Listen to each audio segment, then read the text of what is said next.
If Fred weren't, a strong man standing there supporting me, I don't know what I would have done because the guy there wouldn't conduct. He said, get out of the theater. We don't want the N word. We don't want you here. Nobody else on the program had somebody say such a horrible, aggressively negative thing to them. They came and they did their job and they went home. But here I was, and he focused. He told me to get off the stage. Well, I was ready to go get my coat and fly back to New York. I said, I've been thrown out of worse places than this. I'm not staying here. Well, then Fred walks in the door, and just what's going on? What's going on? And we managed to tell him, Johnny and Betty and myself and David Newell, tell him the story. And then Fred insists that we go back upstairs to where the orchestra is. They're literally still on stage. All of this happened while the orchestra was warming up on stage. And traditionally, when we would go out, because of my musical background, I always started the rehearsals.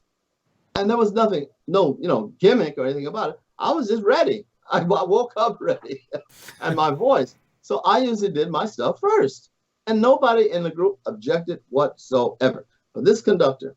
So Fred goes upstairs, and of course, the conductor sees Fred, and he's pawing all over. Oh, Mr. Rogers. Oh, we're so happy. Fred never said a word. He stood there. And after they calmed down, they saw that something was wrong. And he simply said to them, this is Francois Clemmons. He plays Officer Clemmons on our program.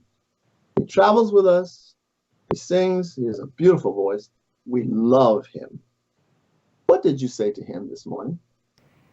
What did you feel you had to say to Mr. Officer Clemmons? Well, the conductor was mortified because he was a racist, essentially.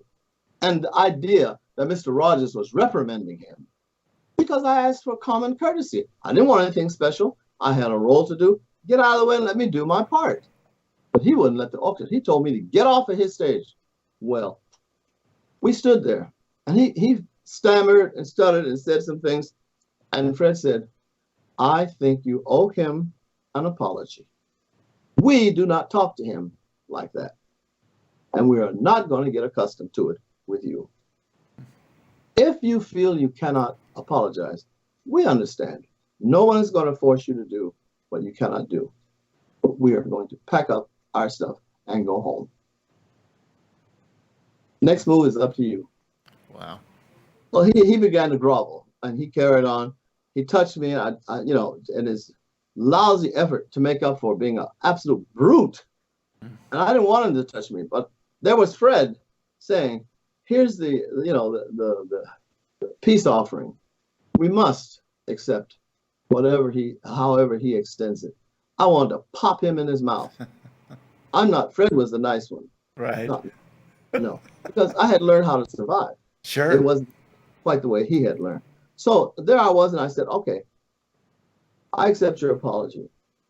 But I think you should be very careful in the future how you speak to everybody, not just black people or white people, but any person that you meet. You don't know who they are. And because Fred was there, and the ensemble, Lady Aberlin and Mr. McCready, they were very, very supportive of Johnny Costa. We moved right on through it.